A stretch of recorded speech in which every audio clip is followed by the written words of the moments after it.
So within the Agentic NOC, you have multiple agents, and each of these agents have multiple capabilities and functions that they're responsible for. Those agents look across multiple domains, whether that's from transport to core, radio access network. There's a lot of communication that needs to occur. And those agents, they require the ability to understand, generate context, make decisions, pass that information from one agent to another. The challenge there is, how do you manage that and how do you govern that?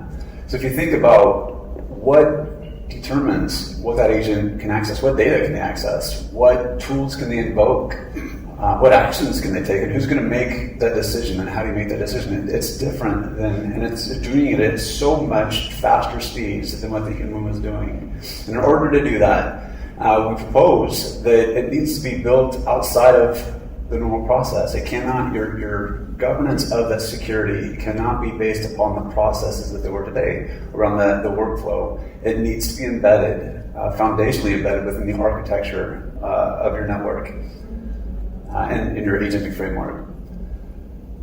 So in our discussions, Janie and I probably should have started that. In our discussions with Sutherland, with our discussions with operators around the world, one thing has kind of floated to the top. And when we're talking to operators about what does it take to move to full autonomy, one challenge or one barrier that really has become prominent is that trust and security. Like, how is trust and security governed?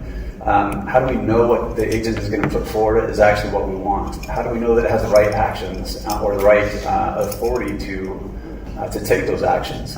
And with that, it instills a bit of, I'm not sure I'm ready for this yet. I'm not sure we're ready just to open this up to our production networks. They're very sensitive with what they allow to impact their production environments. So with that, because of that, that leads to what I believe is one of the most important principles of autonomous operations, and that's that governance must follow the action.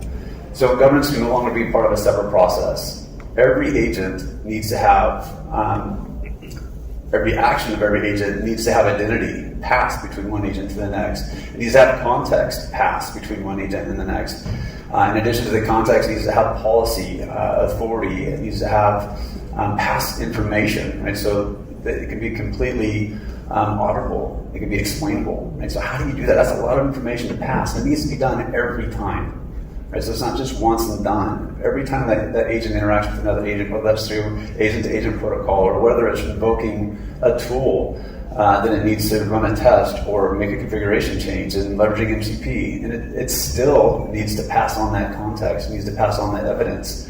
And so the question is, how do we do that? If we can solve that, will that ultimately solve the operator's hesitancy to fully adopt full autonomy? And we believe the answer is yes.